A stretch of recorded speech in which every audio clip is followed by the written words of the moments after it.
Uyanithusa ningathi umuntu ngemabomu akhe wasinziswa kimi akubanga amabomu bazalwane kwaba ngumusa bathandekayo uNkulunkulu angendela wona mahala bekude longanani lokuhle noma lokubi nokubi kunjani engakwenza emehlweni akhe kepha kwaya ngomusa wakhe bazalwane amen anguthathi lide bazalwane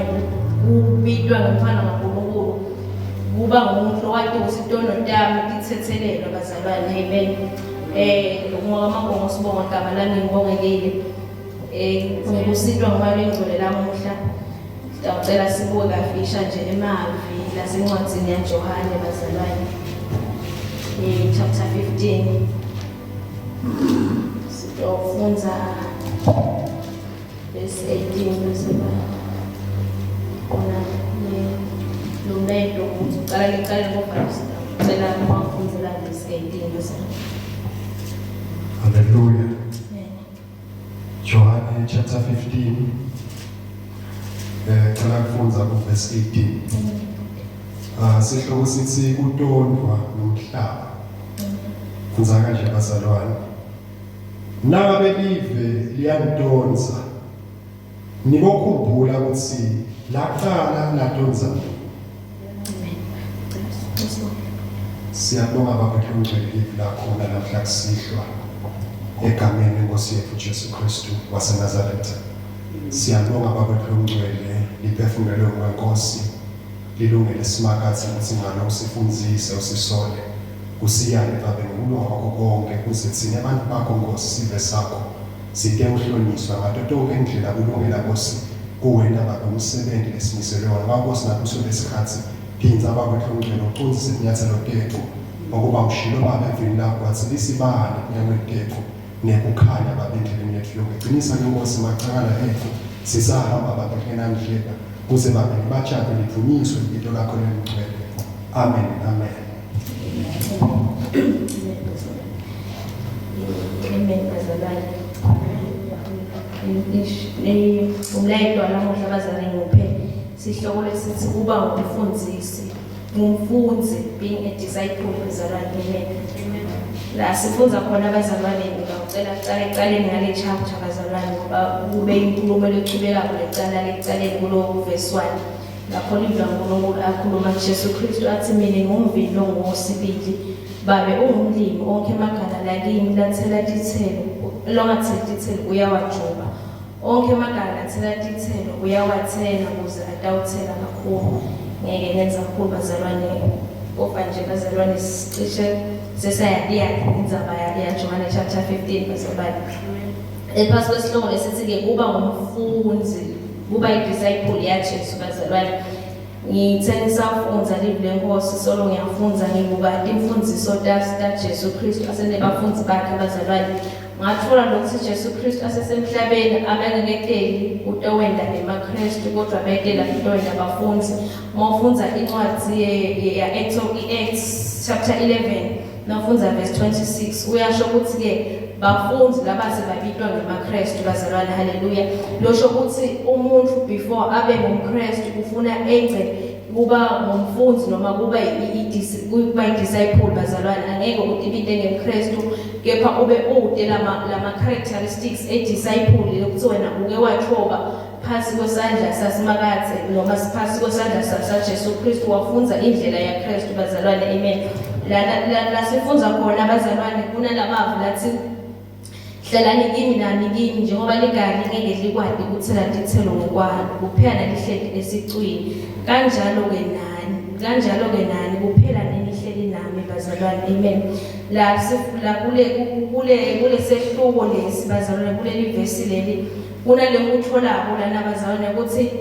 ukuba associated noma kwatiwa ngekuthi ungumKristu lokho akukho enough ufuna wena kuloko unawuhleli la Kristu ufuna ube nalethithelo tekuthola ngumKristu bazalwane amen losho ukuthi nawuhlala kusimakathe nawuhlala kuJesu Kristu wena loligala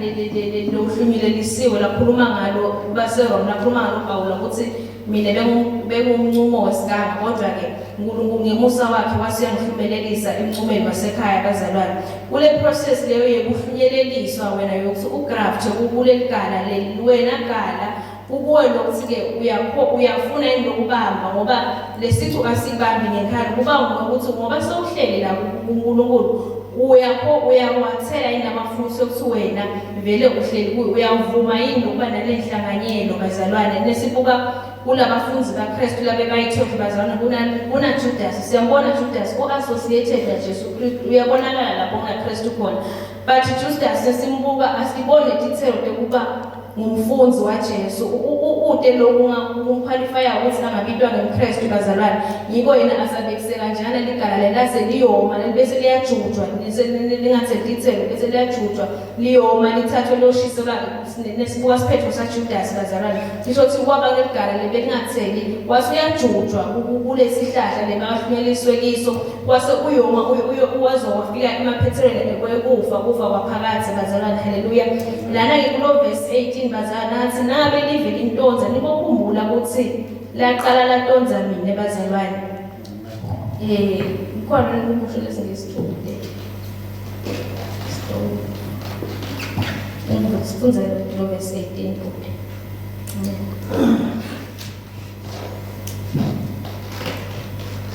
John chapter 15 bazalwane funza verse 18 KJV bazalwane utsikana ke if the world hate you ye know that it hated me before it hated you amen lapho sibona Jesu Kristu ukhuluma ngalohlukile ngalokucontradictako lokuphambanako nesimo semuntu loyidisciple bazalwane haleluya lithi live la uNkulunkulu uzana Jesu Kristu nabe lelive lintonza nikukhumbula ukuthi latonza mina losho ukuthi wena nabe uthi ungumKristu kepha wena usengumngane lelive lisakwemukela ubovela ubone ukuthi wena imfundiso tekuba idisciple wena awuditholanga noma awuditholanga noma udevelela kuwe ngoba uze uqualify kuba idisciple utokhona kuba ngumKristu ufuna ube umuntu live lelingakuthathi ngoba longathandwa lisho akusho ukuthi wena sekumele ukwende ukuthi ufuna bese ufana nalo utizama indlela ngoba lo selive likuzonde liyakusida lokuthi uchubeke wena upress on kuNkulunkulu uzofika esigabeni lapho Jesu Kristu abonakaliswa khona ukuze ukuthi wena nabe ubambelele noma ucinisele waze lasekupheleni uthi nekuya Kristu Jesu ungabi neminyiba wena regardless lokuthi wena live belingaphathi kahle ubabvisa buhlungu abantu babona lona lokho kutoba sekuyihistory sekunanawo umvuzo lokho solo ubambelele kuwo bazalwane ukuthi ke nabe live alingithatha nabe live lingendani ngoba mina ngiyati usho njalo Pawulo uthi ke yena kunye lababele kuwo ngoba kulo mncintiswano yena akabuki lokuthi kwendekani uyakhohlwa indlela yengcile bese yena uba nale focus kuNkulunkulu ngoba uyakuthi ekhaya ezweni unemhlomelo bazalwane haleluya losho ukuthi nabo ungumfundisi waJesu Kristu ufuna ube umuntu lo committed la Kristu bazalwane ngayo ngaso sonke isikhathi ungabi committed kuKristu nosebandleni noma nosembili bandla kopha ngisho sowedwa la ubona khona uKristu kuphela ube lo committed kuye wena inthando yakhe bazalwane nosofike kulesigaba lesi bazalwane sekutonzwa livo ubowathi ukuthi lokona lokuphethe kungiko bazalwane athi Paula nekakhuluma yena lesigaba lasafike kiso akusaphili yena kodwa sengiKristu Jesu lophilako kuye haleluya bazalwane losho usina umlandzeli waJesu ufuna uze ufike kulesigaba leso uthi lempilo yakho iguqulwe ngeKristu bazalwane ukuphila kwakho kuguquke indlela ucabanga ngayo indlela ubonga into ngoba lokhu wena awukho associated naKristu kodwa wena uhlala la kuye you abide lesingisi you abide in me nami into abide in you nisho njalo lesingisi bazalwane singehlala kimi nami into ohlala kuyo losohleli la kusimakathe nohleli kusimakathe bazalwane lenzando yakho bese iyaphela bazalwane khona kulesehluko lana ukho lapho athi Jesu Kristu khona ke nina anisasito tisebentitamu kodwa nina sentihlobo tamu ngoba loyo losisebenza akakwadi lokwentiwa ngumaster wakhe haleluya bazalwane losho ukuthi wena nosowula kuJesu Kristu Jesu bese uyakwembulela netinto ukukhombisa netinto lebangeke akukhombise tona ungakenzi udiscipleship bazalwane ungakakhuliswa ungakahlali naye walalela imfundiso takhe bazalwane haleluya bazalwane lokukhona nje ukuthi ngathi libandla lamuhla bazose sishumayelelene sesendene konke kodwa kasesijike bazalwane siyofundisana ngaKristu simaki Kristu sikhonde Kristu ngesambulo ngaye bazalwane singakhoni ukuthi nje Kristu ukhona but sibe nesambulo nasi lelithi livla uNkulunkulu nokufunza incwadi emaHebheru la khuluma ngayo ukuthi Moses yena walishiya iGibhithe nabo bonke wakhulu wakushiya ngathi uyambona lo longabonwa ngemehlo haleluya bazalwane ukuthi Moses abesena le revelation ngaKristu Jesu bazalwane kwase konke uyabona ukuthi konke lenhliziyo kulide compared to umuntu nakulo ngusimakathe haleluya bazalwane losho ukuthi ke nathi sibazalwane sesenzile kulesesingenile kuyodisciple la kulethe imfundiso yabaphostoli bazalwane haleluya sabaleka ngisi lesesendlulile ke lapho bazalwane ukuthi beseke wena ubese siyabona ukuthi uthi sipho sethu songumKristu ngalokho sitento takhe setilingisa taKristu sengumKristu uthi nguJeswana nomncane ungumKristwana bazalwane haleluya losho ukuthi ngaphandle ukuthi sibe imfundiso leti bazalwane sitawugcina sibantu lesatiko ngaJesu saba associated naye but sangahlali kuye sangahlali naye kwababetelo lokuthi lokuflowa kuJesu ngoba sihlahla bese kubuna le inyonyoni lokuflowa la lesihlahla funa kuhambe nakulamagala but onke ikhanza ukuthi lokuflowa la Jesu Kristu ngoba wena awukho abide but association utokhanza ukuthi akusaflow la kuwe ngaleyo ndlela wena udoba nalgana naleli ngatheleze into ikhanza sisengotini yekujujwa bazalwane ngicela phinze ungifundzele incwadi ya James chapter 4 Jakobe chapter 4 verse 1 to 3 ngeswahili James amen James chapter 4 verse 1 to 4 verse 1 to 4 amen Jakobe sahloko 4 bazalwane verse 1 ya 4 sihloko sithi kuthanzana nelive letimbi nalokulwa kuphuma lapha emkhathini wenu akuqhamuki yini etinganweni tenu letilwa etithweni niyafisa noko anitholi lutho niyabulala nibe nemona kodwa niyehluleka kuthola lenikufunako niyalwa nentetimbi aninalutho ngobe aniceli niyacela ningaphiwa ngobe nicela kabi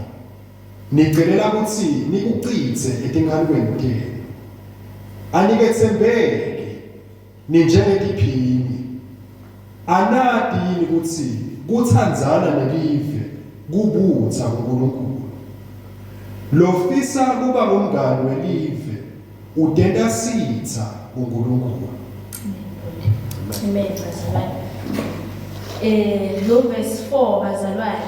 uthi anikathembeki njengetiphini anakeni ukuthi kuthanzana nelive ubutha uNkulunkulu. Lofisa ukuba umngani welive udenda sitha uNkulunkulu. Haleluya bazalwane. Ngale kulo Johane uthi ke nangabe live linitonza lokho kunganimangalisi ngoba live laqale latonza mina. Haleluya bazalwane. Losho ukuthi bazalwane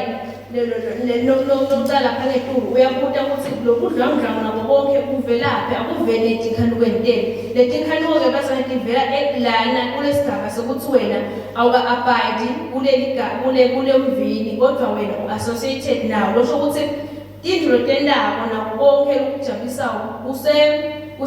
kusezingeni lelive bazalwane i-appetite yakho use7 bazalwane usengakanyuleki wena la vele ukuthi vele utihlukanisele Kristu uphilele yena ube ngileli gala lelihleli la kusimakadze lelingaka associate wena simakadze ovale lihleli kusimakadze bazalwane ngoba lapho bazalwane bese kunjalo le appetite nalama pressures lesiwavako la mhlabeni ukuthi kwemaneni nabo letifiso tenhlitiyo yethu letizifikelako atifiki ngoba thine singaba abhayile Kristu kodwa sentiwa ukuthi thine si7 ngoba live la uNkulunkulu lo hamba ngenyama yena vele uthe uvuna kubola bese lo hamba ngomoya uvuna kuphila nalana ke bazalwane lokuthi wena awukahlali leligala lenjesu Kristu wena uma pleasures akho a7 asetintweni letibuka ngemehlo bazalwane tinto nje takho inkhanuko elive liyajabulisa ukuthi indlu letijabulisayo kanye inkhanuko elive i-abomination uNkulunkulu. Losho kusivele wena awusiye umfundzi wasimakadzi wena awusiye umfundzi lofundzisekile ngaNkulunkulu wena unlothethwe nje ejuma ukuthi hawu bathi kunelisonto kuphi asengiyovala ndindzaba taKristu weva ukuhlalela kodwa wena lethi imfundiso ngalo Kristu ude wena ngaleyo ndlela utawucela lokusimakadzi but ungaphiwa ngoba wena uhleli kule mnqumo kodwa awubahlanganiswa wena utihlalele nje ovuza halela into langephandle ngaleyo ndlela simakadze angeke le flow yale into letingekhathi usimakadze ikhone kulela kuwo ngoba wena kunalesikhala lesidlo sivulele live lithi la uNkulunkulu Jesu Kristu lebadla sidlo sekugcina nebafundisi bakhe lithi la uNkulunkulu asakhuluma Jesu ukuthi ke emkhathini wenu kuphalo tangithengisa babutana bakhe kodwa ukuthi ngubani wathi lo lemntu okwenya naye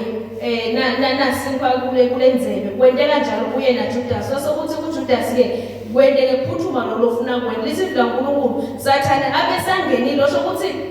Judas abakulo mnqumo yena kodwa yena abangekho abanga-abide bangakabi attached because banga-associated manje kwabalala isikhala lasesathane ungena ngaso bazalwane. Haleluya. Losho ukuthi nathi ekukholeni kwethu kunetinto lesitendako lebese sivulela kito sathane uthi nothandaza ubona imthandazo yakho ikamphendule ugcine uthi yana lento yokholwa ayikho le ugcina umhlubuka simakadze unganaki lokho wena empeleni vele sikuphi istendi sakho naNkulunkulu vele live liyakutonza nona njengoba limtonza Kristu noma wena live liyajabulela konke lokwendako live liyathokoza ngalo. Haleluya bazalwane. Losho ukuthi kufuna sinigathe sibazalwane ukuthi le demo lesingena into le demo lesibonayo nalofisa kwethu sifisa into ungayithola ufuna bese uyabona ukuthi empeleni vele ngimile yini la kusimakadze noma nje mina ngidele into takhe ngaleyo ndlela angeke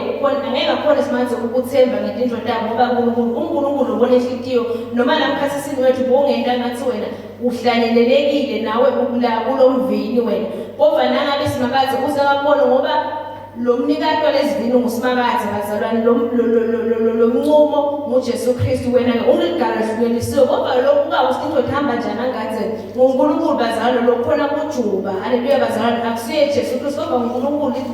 lo verse 1 usho njalo ukuthi babe nguye lokumlinzi walengathi. Haleluya bazalwane usho usesengumzalwane ufuna bese uyadigaza lokuthi wena engabe la kuhambeni kwakho naKristu nembala usese-attached usesehlangene naye usesenayo lobudlelwane naye noma-ke soyahamba ngalokho wake wabuva mnanzi ukuhamba naKristu kwase kuyahamba endleleni kuyaphela manje nosohlaliswe ukuthi siyakwati ukuthi wena sisibongile vele ngouyesu wentweni ukuthi ungumKristu kodwa nesekude lokuflowa lobunanzi nosongabuzwa wena ngaleyo ndlela sekuvuleka sikhala bazana haleluya uthi lo verse 4 kulo Jakobe uthi-ke alikethembeki njengetiphini anati ukuthandzana live kubutha uNkulunkulu haleluya bazalwane leli gama nje sithi njengetiphini umzalwane uyati ukuthi libandla lingumakoti wasimakatha haleluya bazalwane losho ukuthi-ke nathi Jesu Kristu lani anikathembeki nifane iphini losho ukuthi mina nengithi umzalwane nale tinto ngabe ngicela kuNkulunkulu ngicela kulomvini anzi ngithi ngihlanganisela lomvini nabe into iflow kulomvini idala kimi akekhona ukicela ngenconota kuya kulenye indzawo ngaleyo ndlela sengiyamphingela simanje ngasenalinye elithemba ngephandle inconota kule indzawo ngiyocela ngakhona le tinto ngidla ngiva ngathi khona ngitangisheshisela bazalwane ngaleyo ndlela so uphingela simakatha soba nalolu thando lolive wena simakatha sombeka eceleni bazalwane lo usekuhamba embili kuwe selive netimvo lekunika lona ngoba vele wena kahle kahle inhliziyo yakho nakonke kwakho akusokekanga lelive ukuthi liphume wena lapho usesenalelive kodwa uthi ungumfana kaNkulunkulu lo semncumeni wasekhaya kodwa letithelo takho lisho njalo kaNkulunkulu ukuthi baprofethi bemanga sebabona ngethithelo takho kanjalo lenzalwane sitambona ngethithelo takho izithelo takhe difane kaKristu bazalwane ngoba uthi ungumKristu haleluya bazalwane lokho nje ungumKristu kusho ukuthi wena lo bekwehlela Kristu nawe utakwehlela ngoba kufanele silethithelo dini ngoba ningumuntu munye kahle kahle nini haleluya bazalwane ngicela phindze futhi ungifenzele 1 John chapter 2 verse 15 1 John chapter 2 verse 15 yes 15 Amen bazalwane ingathi ekuqala ngeMpostoli Johane sahloko sesibili cala kufunza verse 15 bazalwane sihloko sithi umyalo nomusha ningalithanzi live netimvo letisevele nangabe umuntu athanza live luthando lwababe alukho kuye ngobe konke lokuseveni kuyinkanuko yenyama nenkanuko yemehlo nekutigabatisa lokulide ngetinto talomhlaba konke lokhu akuveli kubabe kodwa kwelive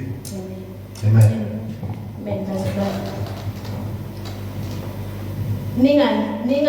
ningalithanzi live netinto talo solo silabhela bazalwane ngoba ngale kuJohane sifundzela ukuthi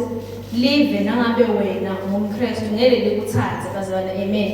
lithi lana ningalithanzi lelive netinto letiseveni bazalwane amen umfundzi lo yesibili bazalwane kude kwelive la kubuka akukhanuke kude kwelive lokumthokotisayo bazalwane ngoba uyati ukuthi live alimthanzanga Kristu bazalwane lokho ukuthi ngeke athi umuntu uzondamini kodwa uthanza umntwana wakho haleluya bazalwane losho ukuthi lokuhambelana naloko associated noma lokwaloyo konke akuzonda bazalwane kanjalo-ke nathi bazalwane kubhekekile kithi lokuthi singalithanzi lelive netinhlo talo ngoba lona alimthanzanga Kristu futhi konke lokuseveni kuyinthando yenyama bazalwane sesiphinde siyabuya ukuthi nohamba ngetikhanuko tenyama vele kangeke wena ukhona ukumthokotisa Kristu haleluya bazalwane ngoba lo senyameni kude wona lamandla ukumthokotisa Kristu kodwa ngabahamba ngamoya nabo basitwa ngumoya loyingcwele ngoba ngumoya loyingcwele sisita bazalwane ukuthi sikhone kumthokotisa simakathe bazalwane losho ukuthi lana bazalwane lokukhulu lentela kutagcizelela lapho ukuthi-ke nangabe uthi ungumKristu ufuna ube ngumKristu lo endlulile etimfundzisweni lo ube ngumfundzi bazalwane ngeke nje ngisindziswa lamuhla ngibe ngumKristu bazalwane kunetimfundziso lekufuna ngihlale phasi ngitifundze bazalwane ngifundiswe ngusimakathe bazalwane ngikusitwa nathi ingceku latibekile phambi kwethu bazalwane ngiyokuthatha isimakathe angasisite bethu isuke esiphila kito sibuyele sifundzisane bazalwane kube kuningi lokufundiswa ngoba siyahamba sihambisa kwetinkumbuzo siyakhe ngaKristu kodwa sishoda ngale imfundiso ide sithwase sithola iyasishodela bazalwane kulapho sifa khona bazalwane nekathi nje nakhuluma naJeremiya uthi yehleleni endlini embumbi nasabalisa ukuthi esivese ama-Israyeli ngesengende njenganawo umbumbi njengoba endaweni impumbi. Kanjalo nathi bazalwane usibinda ukuthi Simakazi asijikeni siye endlini yempuphu siye emfundisweni siyofundiseka ngayo sitokwati nesitakuye sathi sida umuntu lo kanjani utokwati nokuthi uNkulunkulu udiphi kanjani ucala kanjani ufuna ukukhuluma naNkulunkulu nolivi lakho ufunze neliva lakho ngoba wena sowufundisekile naye sonalesikhathi wafundiswa ngaNkulunkulu kunenthando yakhe bazalwane haleluya nekwenda kwakhe wena soyakwakhe bazalwane ngaleyo ndlela bazalwane ukuthi ikhanza ungulomuntu lo leligala leli abayidilela kuNkulunkulu lokuNkulunkulu lokuflowa naturally kude la ngakuse kude lenza ngitsho ulila ukhala wente konke wena nje uNkulunkulu sovela akubona izingeko takho avela akwendele ongathi cele ukuthi cela ngoba Simakazi sivile lakhe yena uyawathe amavi ethu angakafinishe limini lethu bazalwane losukubona ngabe lokusilile ngoba lethi khathi lesikide ngendlela esingiyo sisimakrestu sikhathi sicela letindlo langamele sicela ngabe nje uNkulunkulu utene natural ngoba wena uthi kulomveli kuvele kuflowe natural nje akusatha ngala ungene ngala kuwe akuprovide ngoba ngendlela lesendawo sisimakrestu kuyakhombisa lokuthi vele kukhona lapho silekhisha khona abazalwane akusiyo ukuthi uNkulunkulu akasithandi uyasibukelela noma yini ngoba kukhona lesilekhisha kibo bazalwane lesingakhona ukuqonda kahle ngoba sidelete imfundiso bazalwane kuba ngumfunzi bazalwane haleluya ngiloko nje bazalwane bekunako lamuhla kusihla ukuthi ke ngathi singamnxusa Simakazi asiside sibe naleti imfundiso tebapostoli ngoba siyasala bazalwane kakhulu kito ngendlela lesenda ngayo siyabonakala ukuthi siyadena naKristu uKristu ukhona indodana yaNkulunkulu weda watofela tono tethu kofa sithathanga intindlo etincane bazalwane intindlo letincane sesithathekile bazalwane sesiphahlukile bazalwane sesenda lokho lokungasiyo nje insando yaSimakazi nokwazi eBhayibhelini kukhona lo walahlekelwa yindlo lenkulu ngendlo lencane bazalwane nofunda isitori saJakobe na Esau lithi indlu kaNkulunkulu wabuya nje Esau alambile wathi manje ungiphi ngaze ngife nokufa thatha kwalelifa lakho ngidinkinga nawo losho ukuthi Esau ebede kufunza la Ncombeni abengakafundiseke ukuthi nokuthiwa wena ulitubulo ukhulunywa ngani kuthola itubulo wena yini letinto tibheke wonabe kulitubulo wathi khanza sakathengisa itubulo lakhe ngenxa yesuphu bazalwane haleluya siyabona yena lo Judas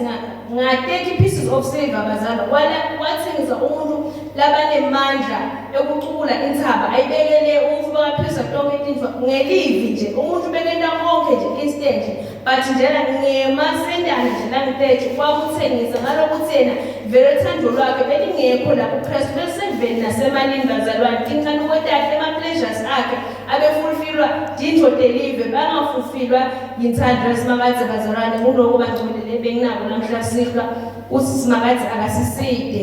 uthi singathuki singafuni ukutelana nabangqono nabe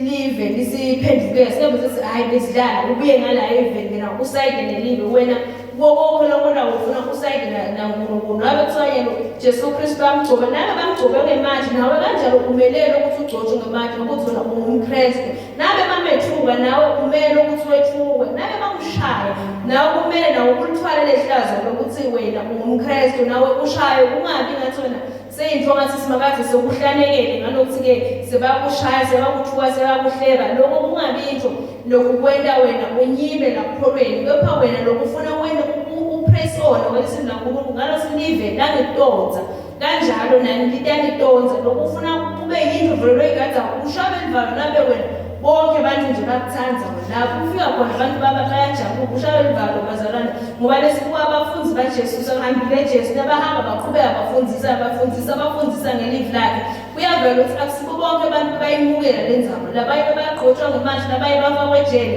lokho bekukhombisa ukuthi vele nembala le-contradiction kakhuluma ngayo uKristu engiyo losho ukuthi lento lesiyiphethe engiyo bazalwane kanjalo-ke nasesikhathi esiphila kito kasiyekele bazalwane ukufuna kuthanjwa abantu usiyekele ukufuna kumukeleka qhubeka nje uhluke kuve kwakho nokuthi unaKristu wakho wena lokuhlukile ngoba wena uyathi usinakuya Kristu Jesu awufuni ukunyiba ube nemahloni kopha nawe ufuna ukuthi isimo sakho siguqulo ufana nayo indodana yaJesu Kristu bazalwane